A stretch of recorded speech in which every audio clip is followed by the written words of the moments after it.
नमस्कार मित्रांनो, सगळ्यांचे स्वागत माझ्या कॉमन मॅन या यूट्यूब चॅनलवर. प्रकाश आंबेडकर वंचित बहुजन आघाडीचे सर्वेसर्वा, एक शांत, संयमी, सुसंस्कृत असं व्यक्तिमत्व आहे. मात्र याचबरोबर ते रोखठोक बोलत असतात. हे लोकांना नवीन नाही आहे. रोखठोकपणे आपली भूमिका मांडत असतात.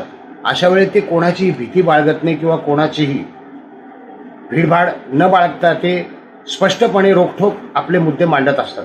आणि हे सगळं आपल्याला बघायला मिळेल 2 मुलाखती. त्या मुलाखतींमधले महत्त्वाचे मुद्दे मी आपल्यासमोर मांडणार आहे.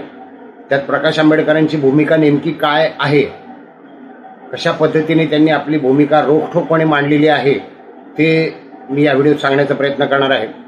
या मुलाखतीमध्ये मुलाखतकारांनी काही वादग्रस्त असे प्रश्न विचारण्याचा प्रयत्न केला.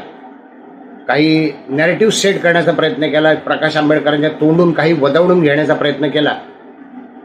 कसं ते आपण बघूयात, चर्चा करूयात त्याबाबत. 2 मुलाखतीमधली पहिली मुलाखत आहे ही NDTV मराठी कॉन्क्लेव्ह. त्यामध्ये प्रकाश आंबेडकर यांची मुलाखत घेतली झाली. आणि त्या मुलाखतीमध्ये सगळ्यात प्रथम प्रकाश आंबेडकर यांनी कशा पद्धतीने मीडियाचे कान टोचले ते आपण बघण्याचा प्रयत्न करणार आहोत. मीडियाचे कान टोचले म्हणजे प्रश्न असा होता की आत्ताच्या विधानसभेच्या निवडणुकीच्या वेळी 2 प्रमुख आघाड्या आहेत आणि त्याबाबत तुमचं काय म्हणणं आहे. 2 प्रमुख आघाड्या, एक महायुती आणि एक महाविकास आघाडी. प्रकाश आंबेडकरांनी अतिशय सुंदर उत्तर दिलं की हे फिक्शन आहे का, या फॅक्ट नाही आहेत. तुम्ही 2च आघाड्यांची नावं घेता, याचा अर्थ असा आहे की एक प्रकारे तुम्ही जनतेच्या मनावर बिंबवता आहात की आम्हाला मतदान जे करायचं आहे त्या 2 पैकी एका आघाडीला, म्हणजे महायुतीला किंवा महाविकास आघाडीला. हे फॅक्ट नाही आहेत, हे फिक्शन आहे. अतिशय सुंदर पद्धतीने त्यांनी समजून सांगितलं. त्यावेळी त्यांनी मनोज जरांगे पाटील यांचं देखील उदाहरण दिलं आणि सांगितलं की मनोज जरांगे पाटील यांनी ज्यावेळी निवडणुकीला उभं राहण्याची घोषणा केली मित्रपक्षांबरोबर किंवा समर्थकांचे, त्या मराठा आरक्षण जे समर्थक असतील अशा समविचार लोकांबरोबर, त्यावेळी त्यांच्याकडे आलेले अर्ज, उमेदवारीचे अर्ज हे महाविकास आघाडी किंवा महायुती आघाडीकडे जे उमेदवारीसाठी अर्ज आले असतील त्याच्या बरोबरीने किंवा त्याच्यापेक्षा जास्त अर्ज आलेले आहेत. बघा, तुमच्या लक्षात येतोय मुद्दा. म्हणजे मनोज जरांगे यांच्याकडून देखील निवडणुकीला उभं राहायला अनेक लोक तयार आहेत. मग अशा वेळी तुम्ही महाविकास आघाडी आणि महायुती यांचंच नाव का घेता, असं प्रकाश आंबेडकरांना सूचित करायचं होतं. मग वंचित बहुजन आघाडी आहेच. वंचित बहुजन आघाडी देखील वाढतं समर्थन आहे, ते आपण नियमित बघतो आहोत. जरी किती प्रकारच्या खोट्या नॅरेशन निर्माण केल्या, आंबेडकर घराण्यातले लोक फोडण्याचा प्रयत्न केला आणि त्यांना आपापल्या पक्षामध्ये आपल्यासोबत घेण्याचा प्रयत्न केला प्रस्थापितांनी वेगळ्या मार्गांनी, तरी देखील प्रकाश आंबेडकर यांचे राजकारणातले महत्त्व आणि वंचित बहुजन आघाडीची धास्ती ही जाणवतेच. आणि हे सगळं त्याच्याकरता सुरू आहे, जाणवतेच. मी प्रकाश आंबेडकर यांच्यावर व्हिडिओ बनवतो, त्यासाठीच बनवतो. त्या व्हिडिओवरून मला हेच सांगायचं असतं की वंचित बहुजन आघाडी, एक शेर देवेंद्र फडणवीस यांनी ऐकवला होता.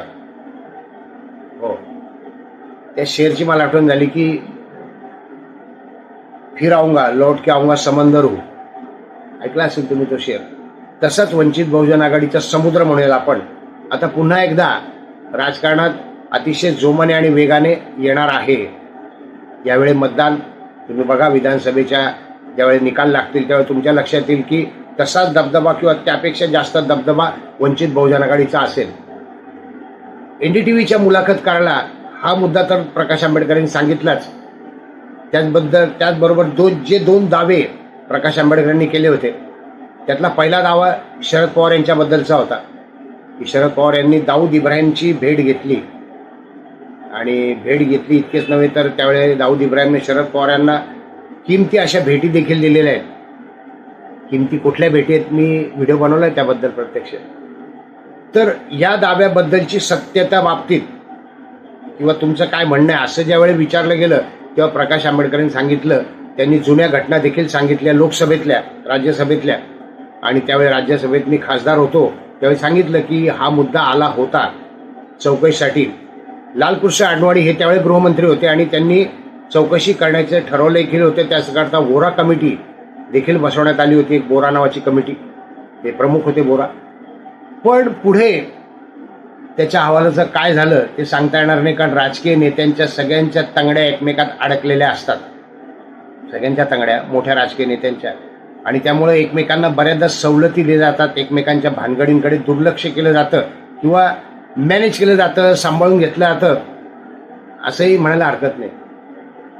दुसरा दावा प्रकाश आंबेडकर यांचा, तो दुसरा दावा असा होता की विधानसभेच्या निवडणुकांनंतर त्यासाठी त्यांनी सांगितलं की देवेंद्र फडणवीस यांची आणि उद्धव ठाकरे यांची भेट झालेली आहे, मातोश्रीवर खलबतं झालेली आहेत, आणि विधानसभेच्या निवडणुकानंतर पुन्हा एकदा देवेंद्र फडणवीस यांच्यासोबत उद्धव ठाकरे जाऊ शकतात किंवा महायुतीसोबत जाऊ शकतात, अशी एक वेगळी पुन्हा युती बघायला मिळू शकते, दावा केला आहे त्यांनी.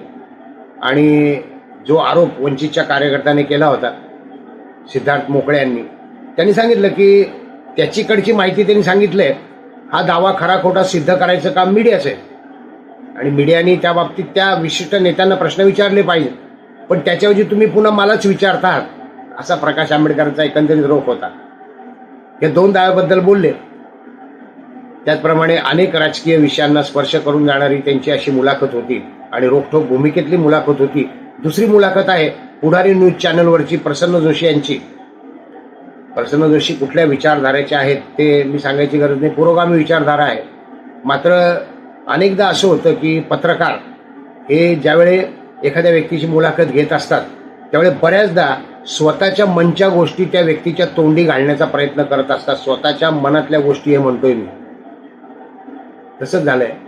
प्रसन्न जोशी यांनी मुद्दा योगेंद्र यादव यांच्याबद्दलचा काढला आणि वंचित बहुजन आघाडीच्या कार्यकर्त्यांनी जी ठोकशाही केली, ठोकशाही हा शब्दच मुळात चुकीचा आहे असं मी म्हणेन. ठोकशाही झालेली नाही आहे. ठोकशाहीचा सरळ सरळ अर्थ ठोकणे, मारणे, हिंसा करणे असं होतं. धक्काबुक्की कदाचित झाली असेल, ती देखील एवढ्या गर्दीमध्ये, त्या सभेमधल्या गर्दीमध्ये आयोजक ज्यावेळी योगेंद्र यादवना सुरक्षा कडं निर्माण करून घेऊन जात होते त्यावेळी कदाचित गर्दीमुळे धक्काबुक्की झाली असेल, घोषणाबाजी झाली. कार्यकर्त्यांनी किंवा जाब विचारला आल्या तरुणांनी, मी ते वंचितचे कार्यकर्ते आहे असं अजिबात म्हणणार नाही. मी पुन्हा पुन्हा सांगतो, कारण वंचितचा कुठलाही फलक त्यांच्यासोबत होता त्यांनी प्रकाश आंबेडकर यांच्या नावाच्या घोषणाही दिल्या नाहीत. वंचित बहुजन आघाडीचे ते कार्यकर्ते होते याचा कुठलाही स्पष्ट पुरावा नव्हता. आरडाओरडा जो आला त्यात घोषणा काही ऐकू आलेली नाही. जाब विचारला गेले होते नक्की आहे. मात्र या सगळ्या प्रकाराला प्रसन्न जोशी यांनी ठोकशाही शब्द वापरला आणि लोकशाहीचे समर्थक आहात तुम्ही, संविधानाचे समर्थक आहात, मग तुम्ही अशा ठोकशाहीचे समर्थन करता का? प्रकाश आंबेडकर हुशार आहेत, त्यांनी म्हणलं होय मी करतो समर्थन ठोकशाहीचं. लोकशाही किंवा संविधानाचे कायदे जर चांगल्या पद्धतीने राबवायचे असतील तर काही वेळा कडक धोरण अवलंबावं लागतं आणि ते कडक धोरण म्हणजे ठोकशाही. याचा अर्थ असा नाही की जनतेचा आवाज दाबला पाहिजे, मारझोड झाली पाहिजे, हिंसा झाली पाहिजे. त्यांनी पुन्हा पुन्हा सांगितलं की मी बुद्धिस्ट आहे. होय, म्हणजे बुद्ध धर्माचं पालन करणार आहे आणि बुद्ध धर्मामध्ये अहिंसा सांगितलेली आहे.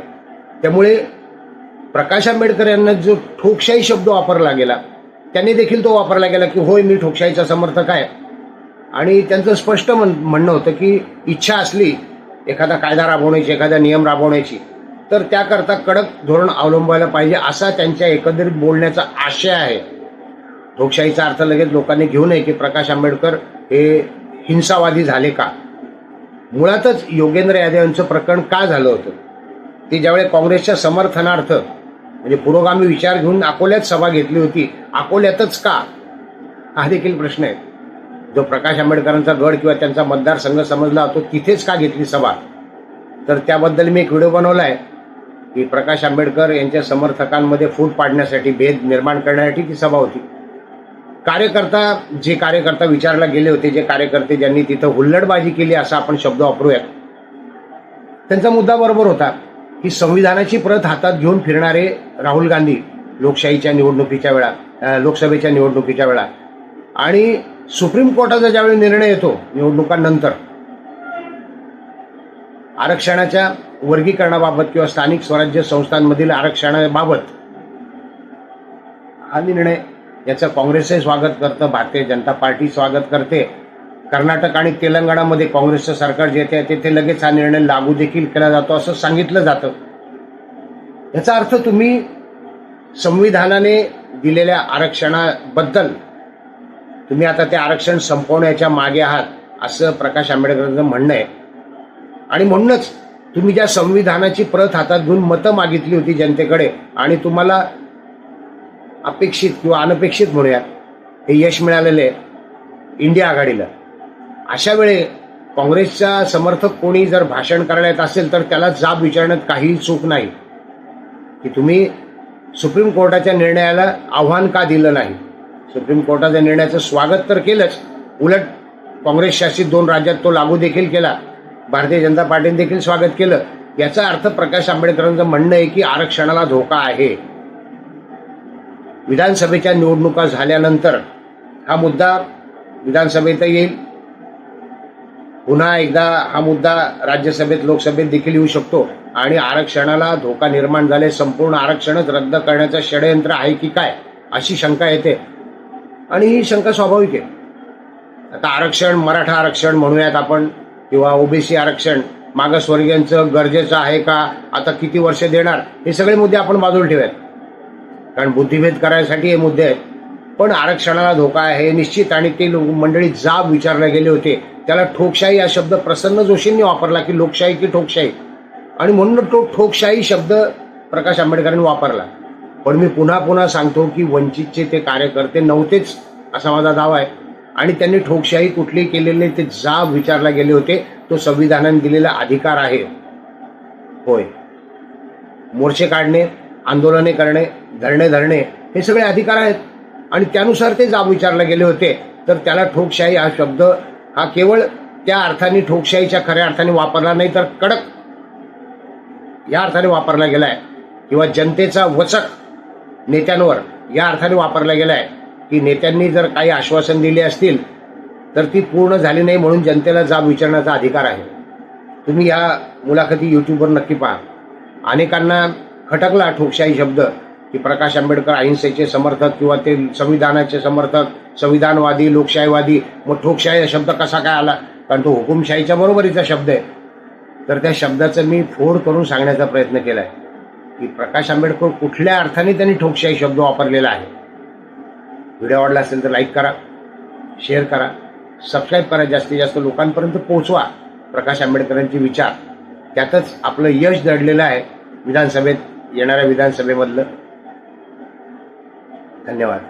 भेटूयात नवीन व्हिडिओत, बोलण्यासारखं बरंच काही आहे पुढच्या व्हिडिओ.